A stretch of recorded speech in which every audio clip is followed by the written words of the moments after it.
জামায়াত ইসলামীর ব্যাপারে বহির্বিশ্বের আগ্রহ বাড়লেও বিদেশি কোনো শক্তির হাত ধরে ক্ষমতায় যেতে চায় না দল মন্তব্য করেছেন জামায়াতের সেক্রেটারি জেনারেল অধ্যাপক মিয়া গোলাম পরোয়ার।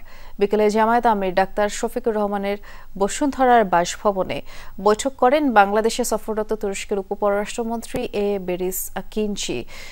বৈঠক পরবর্তী সংবাদ সম্মেলন করেন গোলাম পরোয়ার।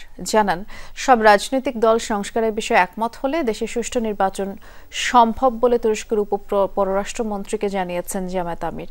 বৈঠকে ফিলিস্তিন ও রোহিঙ্গা ইস্যুতে তুরস্ক প্রেসিডেন্টের ভূমিকার প্রশংসা করেন ডাক্তার শফিক। বলেন, বাংলাদেশ ও তুরস্কের মেডিকেল এবং শিক্ষা ক্ষেত্রে যৌথভাবে কাজ করার সুযোগ রয়েছে। জামায়াতে নিবন্ধন ফিরে পাওয়া এবং নির্বাচনে অংশ নেওয়ার সুযোগ তৈরি হওয়ায় অভিনন্দন জানান এ বেরিস আকিনচি।